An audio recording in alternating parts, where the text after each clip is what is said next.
Hey, what's going on, everybody? This is Tyrone back with Tech Life.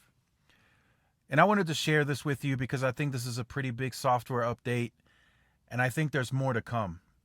So, to kind of take you through it, I've been testing the T Mobile home internet since it's been in its pilot stage, and this was the 5G variant of the service. So, I know there's a LTE version with a white box.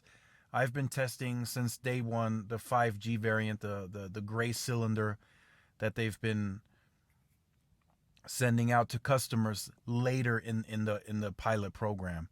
Now, I do want to say right off the bat, I believe there's a quality control issue with the units. I think that's on Nokia's end. Not much.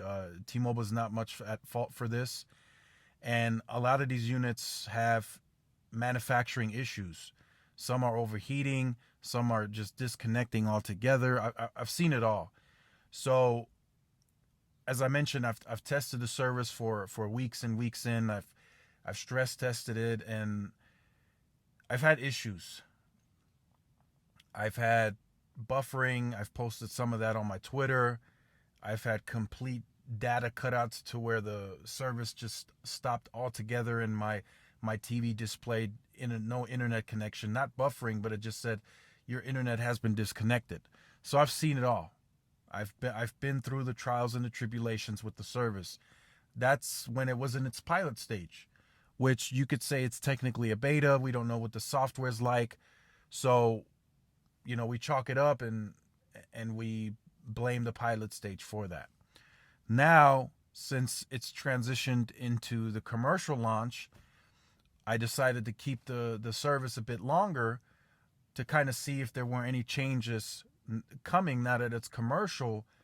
And if you don't fix and you don't update and you don't push out software and you continuously get this fixed, customers are going to churn if they continue seeing buffering on their streaming and if they see complete internet cutouts. So what I did was recently I went through the same troubleshooting steps that T-Mobile's offering that I've seen some other people go through. So I called in, I was getting ready to cancel the service, then the troubleshooting steps started. It was, factory reset, which I did while I was on the phone with them. Then the next step was they issued a credit for a month of free service, and then they sent me a new router. I kind of was telling them the issue that I was having. I told them my unit was running hot. I would see a yellow circle at the top of the display with the X through it, says disconnected. So I've seen it all with that unit. So I actually was able to get a hold of a tier 2 tech in that department, and he was letting me know that that's likely a faulty unit. So I got into a deeper discussion with him. He was letting me know the supply chain issues are not there anymore. There's not really a shortage. They're pushing these out left and right. He was aware of the A and the B unit, but he wasn't specifically able to put that in the system for me to receive the B unit. So he says it was kind of up in the air as to what unit I would receive. So sure enough, he was spot on. The device shipped. It was overnight. I ordered it on one day. The next morning, it was at the house. It was literally that quick. So that does let me know that the supply shortage is not an issue anymore, and they have plenty of A and B routers at the warehouse. So I did receive another A unit, and that unit, I gotta say, is much better. Much, much better. It doesn't run hot. It doesn't disconnect.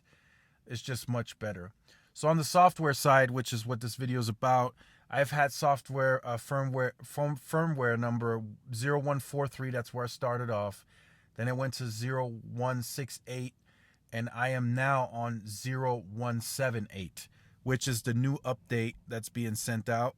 As you see here, the update called 0178, and it fixes a lot of issues. So as the device, or the service I should say, is now commercially launched, some people have been telling me, hey, I feel like this is still a beta. It's still in pilot, because they're ironing out the issues as they go along. And I predict there'll be further updates that will be sent out, firmware updates that will be sent out to the router. So 168 was of course better than 143, and then 178 is just that much more better. It has some party chat issues that it resolved for Xbox, some VPN issues. So they're fixing this as they go along, which is completely understandable. It's kind of like Apple and iOS. They send out 14.2, 14.3. They sent it out, worldwide, and then you can still find a couple of bugs here and there, and then usually, days after, depending on the severity of the issues, you all of a sudden see 14.5.1. So there's always software tweaks that need to be made, because as you correct one issue, it could cause another issue. And that's what T-Mobile is working through. So ever since I got the new router, that's now cool, it's not hot, seems to be working fine.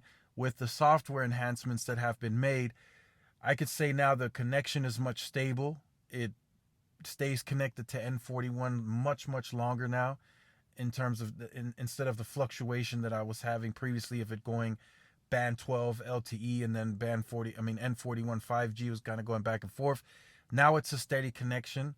I haven't been testing this like weeks on end. It's only been days now, but the time where I watched the basketball game on live TV, it hasn't buffered. It's been 1080p 60, no buffering. I've streamed some 4K content recently.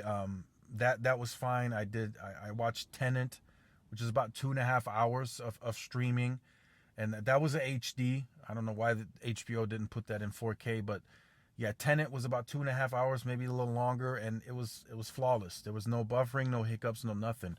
So I can say now that they're digging deep, and they're getting the software issues ironed out, and they know that there are quality control concerns on the Nokia units. They're overheating. The guy was telling me on the phone there were other issues as well. Some received the unit and it didn't even turn on. So they're ready. They have supply in stock, and they're sending these out. He's like, they're sending them out overnight. So that lets me know that the supply chain issues are no longer an issue. Software is being fixed, and it looks like people are having a better experience on the service. So let me know what you think about this in the comment section down below. Let me know if you have the service. Let me know if you have been already updated to the 0178. It's supposed to happen to 9,000 devices first, then it will go to 34,000. Looks like the week of May 4th, and then by May 25th, they want to have all this done. So kind of this month, and the updates usually roll out. The guy was telling me between 2 a.m. and 5 a.m. when most people are asleep. So don't worry about that affecting you during the day. But this is supposedly a big update. I'm seeing some improvements, and I think the next update and the update after that will likely make it just that much better. So again, let me know what you think about this in the comment section down below. Look forward to reading your comments. If you have been on the channel, or you're new to the channel and you have not yet liked, share, subscribed, make sure you do so. Hit the notification bell so you are notified when I do upload content. Make sure to follow the social media outlets for more updates and interactions. Thanks again for watching. This is Tyrone with Tech Life. I'll see you guys in the next one. Peace.